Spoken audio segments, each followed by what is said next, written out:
Սիրելի հայրենակիցներ, մի քանի օր է տարբեր ԿՊԵ-ականներ, տարբեր առիթներով, չգիտես իմ անունը հնչեցնելիս եւ Անիֆի մասին հարցադրումներ անելիս, երեկ էլ Մարիա Կարապետյանն էստեղից ինձ նայելով ասում է Տիկին Գրիգորյան, Անիֆի հետ կապված հարցեր չունեք,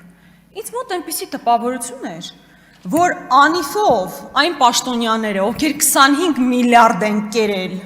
այդ պաշտոնյաներին արդեն պոլին են տվել, կալանավորել են, 25 միլիարդն էլ բերել պետական բյուջե են վերադարձրել, ես էլ հլա ավելորդել այդ հարցադրումները հնչեցնում եմ, չէ սիրելի հայրենակիցներ, այն մարդիկ, ովքեր այսօր շարունակում են կոռուպցիայով զբաղվել, ուտել պետական գումարները, շարունակում են լինել ազատության մեջ, եւ այն մարդիկ, ովքեր համարձակվում են ընդդիմադիր հայացքներ ունենալ, այո, իրենց հետևից պետքա մի ամբողջ գումարտակ ուղարկել, մասկի շոուներ անել, պոլին պարկացնել, ասֆալտին փռել։ Սա է այն երկակի ստանդարտները, որի շրջանակներում մենք ապրում ենք։ Երբ Գյումրվա դեպքի մասին ենք խոսում, Գյումրու դեպքերի մասին ենք խոսում, որպես հակափաստարկ բերում էին բատեսեք մեր համայնքապետերից էլ Էջմիածնի համայնքապետ Դիանա Գասպարյանն է լքել պաշտոնը։ Ես ուզում եմ ձեզ հիշեցնել, որ Դիանա Գասպարյանը պաշտոնը լքելիս մի հայտարարություն է տարածում, որ բա գիտեք ընտանեկան, բառացի չեմ ասում, բայց էությունը սա էր, որ ընտանեկան կարգավիճակով պայմանավորված, այսինքն ավելի շատ ուզում եմ ժամանակ անցկасնել ընտանիքիս հետ, ես լքում եմ պաշտոնը։ Հասկանում եք տարբերությունը, երբ որ ընդդիմադիր համայնքապետին պետքա պոլին տալ մի ամբողջ գումարտակով, ալֆա ջոկատով, Եվ ձեր ընդդիմադիր համայնքապետը նամակ է գրում հայտարարություն, որ ես գնում եմ ընտանեկան հարցերով զբաղվելու։ Այդ հետո պետքա պարզ լիներ, հա, որ մարդը իր կիսուրի, կիսրարի, ամուսնու, տես լիքը խնդիրների մեջ ուղղակի թաղված է։ Սա է տարբերությունը, սա են երկակի ստանդարտները, որի մասին մենք խոսում ենք։ 2018 թվականին ես հիշում եմ, ամբողջ ժողովուրդն է հիշում, ինչպես էր Նիկոլ Փաշինյանը, սիրում բոլորին, խոնարհվում բոլորի առաջ Նույնիսկ այն մարդիկ, ովքեր այդ օրերին քննադատական խոսք էին հնչեցնում կամ նույնիսկ վիրավորանք, Նիկոլ Փաշինյանն ուղիղ եթերում ասում էր՝ մի վիրավորվեք, ոչ մի ուշադրություն մի դարձրեք, սիրելի հայրենակիցներ, պետք չէ ուշադրություն դարձնել։ Հիմա Նիկոլ Փաշինյանը առավոտը վերակենում, մի քիչ էլ իմ կարծիքով անտաղան ձևով սրտի կա ցույց տալիս ամբողջ ժողովրդին ու ասում սիրում եմ ձեզ։ Կեսօրին հրաման է տալիս ընդդիմախոսներին նորից ասֆալտին փռել, երեկոյան էլ ոգևորվում այն լուրից, որ կալանքը տվել են Մասիս Մելքոնյանները, Արմեն Դանելյանները եւ մյուսները։ Մենք այս քրոնիկայի մեջ ենք ապրում։ Մեր կյանքում ընդհանրապես սա է փոխվել 18 թվականին ձեր իրական սերն ու խոնարհումը ժողովրդի առաջ եւ հիմա արհեստական սրտիկները եւ մարդկանց հետապնդելը։ Մարդ լինի, այստեղ կարեւորը ինչ մարդ այլախոհ մարդ լինի, հոդվածը կգտնվի, ինչ խնդիր կա որ։ Իմ գործընկերը խոսեց, բայց ես ուզում եմ իմիջիալոց այս ամեն ինչի մասին, որ խոսում ենք, Հովիկ Աղազարյանն է կենթանի օրինակ այստեղ նստած։ Մարդը երբ որ ԿՊ ֆրակցիայում էր, ոչ քրեական գործեր էր շալակել մարդը, մի սուրբ մարդ։ Հենց դուրս եկավ, որովհետև չկատարեց Նիկոլ Փաշինյանի հրամանը, պարզվեց իր ընդհանրապես խի պետք է մենք իր անձնական կյանքի մանրամասներն իմանայինք։ Հա, ինչու պետք է այդ ամեն ինչը տեղի ունենար, մարդն իր անձնական կյանքի գաղտնիության իրավունք ունի։ Պարզվեց այդ սուրբ մարդը ամենավերջին բառերով սկսեց խոսել այս մարդու մասին։ Քրեական գործերը շալակած նստած է։ Այդ է տեղի ունենում, երբ որ ձերոնքական է, եւ մարդը որոշում է հակադրվել։ Հաջորդը։ Տեղից մի խոսացեք։ Պարոն Աղազարյան, հասկանում եմ հաճելի է, բայց մի խոսացեք տեղից։ Երբ որ վերջերս Ռուբեն Ռուբինյանը Վարդան Ղուկասյանի մասին խոսելիս, դեռ մեղադրանքը նույնիսկ չառաջադրված, մարդը եզրակացությունը տալիս է, ասում է կաշառակեր սրիկա։ Հետո ասում է դա իմ քաղաքական գնահատականն է։ Քաղաքական գնահատական է։ Հիմա Կոչուբաևը, փաստաբան, ընդդիմադիր հայացքներ ունեցող,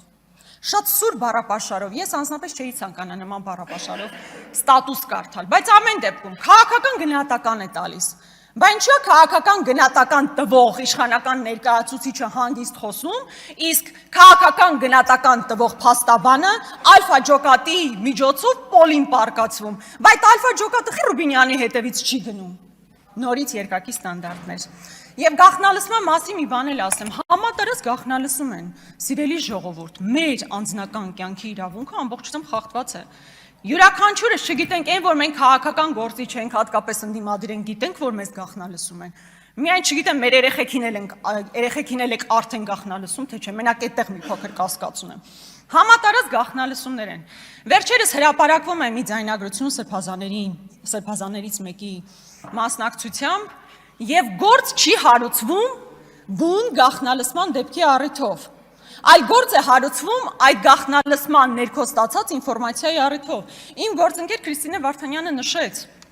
երբ Վանեցյանի հետ կապված գաղտնալսում կար, այդ գաղտնալսման բովանդակությունը քննարկման առարկա չդարձավ։ Իսկ բովանդակությունն էր, որ ասվում էր, դատական իշխանության ուղիղ ներգործություն կա, ասվում էր ուզեք չուզեք, պետքա կալանքի տակ։ Այդ հարցը քննարկման առարկա չդարձավ, քննարկման առարկա դարձավ, թե ինչպես է տեղի ունեցել գաղտնալսումը։ Այս դեպքում իշխանական ներկայացուցիչները գալիս ու ասում են, դե մենք ինչ գիտենք ով է ձայնագրել, այն որ իրենց իշխանական մամուլով ա դա գնացել, հեչ կարևոր չի, իրանք ուղղակի չգիտեն, թե ինչպես է դա ձայնագրվել, իսկապես սիրելի ժողովուրդ, ուշադիր եղեք, Big Brother is watching you, ինչպես ասում են։ Հաջորդը ես անպայման իհարկե շատ թեմաներ եմ առանձնացրել, բայց ոնց հասկացա ժամանակս չի երիքում, բայց ուզում եմ պարտադիր խոսել նաև եկեղեցու մասին։ Սիրելի հայրենակիցներ, ցանկացած իրադարձությանը հետևելիս կարևոր է նախ եւ առաջ հասկանալ ինչու են տեղի ունենում այդ իրադարձությունները։ Ոչ միայն ինչ է տեղի ունենում, այլ ինչու է տեղի ունենում, որոնք են այն մոտիվները, որոնց հիման վրա տեղի են ունենում այդ գործընթացները։ Այս մարդիկ 18 թվականին իշխանության գալուց հետո սելֆիներ էին անում կաթողիկոսի հետ, տարբեր եկեղեցական արարողություններին էին մասնակցում։ Մեկ տարի առաջ եկեղեցու բացման ու օծման արարողությանն էին մասնակցում ու իրանք խնդիր չունեին։ Մարդիկ խնդիր չունեին կաթողիկոսի հետ։ Այդ այն բոլոր բամբասանքները, որ տարածված էին մեր հասարակության մեջ, իրենք չէին լսել 18 թվականին, չէին լսել 19 թվականին, 20-ին, 21-ին կներեք Փաշինյանական ձևով ասցի, 22-ին, 23-ին, 24-ին չէին լսել, երբ 24-ին այստեղ բազմաթիվ ներկայացուցիչներ գտնվում էին մայրաթոռում, չէին լսել այդ բամբասանքները։ Թե այդ ամեն ինչը տեղի ունեցավ ճիշտ այն ժամանակ, երբ կաթողիկոսը Բեռնում խոսում էր Արցախի ժողովրդի իրավունքների մասին, վերադարձի իրավունքների մասին, գերիների մասին։ Ժամանակային առումով նայեք, ամբողջությամբ այդպես է, մինչև 24 թվականը այս մարդիկ ձայն ու ծպտուն չեն հանել։ Հարցրեք, ասեք ինչու մինչև այդ չէիք խոսում, չունեն պատասխան պարզապես։ Սկսել են խոսել բացառապես այն ժամանակ, երբ ադրբեջանական պատվեր է իջեցվել, հայկական ամենակարևոր ինքնությունը պահպանող ինստիտուտներից մեկը վերացնել։ Սա է մոտիվը, ինչուի պատասխանն այս է, հակառակ դեպքում կրկնում եմ այդ սելֆիները անելիս, այդ ամեն ինչի մասին կհիշեին, կխոսեին։ Կամ որ այստեղ խոսում է Նիկոլ Փաշինյանը, բական հոգևորականներ գիտեք, որ կին ունեն, երեխա ունեն։ Ես դրանք չեմ կարող պնդել, ես նման ինֆորմացիա չունեմ։ Բայց Նիկոլ Փաշինյանը առնվազն մեկի մասով հաստատ ուներ այդ ինֆորմացիան։ Առնվազն մեկի մասով, ու այդ մեկին նշանակել էր ամենակարևոր պաշտոններից մեկում իր կառավարության։ Այդ ժամանակ չգիտեր դրա մասին, այդ ժամանակ պետք էր արեցիք, բայց ժամանակ խոսեիք, բայց ժամանակ մի այսպես մի խմբով հավաքվեիք, գնայիք կոնկրետ այդ թեմի առաջնորդի հետևից։ Չեք գնացել, չէ՞։ Որովհետև խնդիր չունեիք դուք դրա հետ։ Ձեր խնդիրն առաջացել է բացառապես ադրբեջանական պահանջից հետո։ Եվ այստեղ ոգևորությամբ ես տեսնում եմ, թե ինչպես են մարդիկ սատարում մի կարգալույց հոգևորականի, ում քաղաքական իդեալը Կադիրովն է։ Եթե ձեր բառապաշարով խոսեի, մի փայլուն ռսաստրուկ,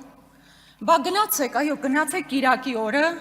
կարգալույց եղածի պատարագին մասնակցեք, Կադիրովի անունով կերթվեք, չմոռանաք,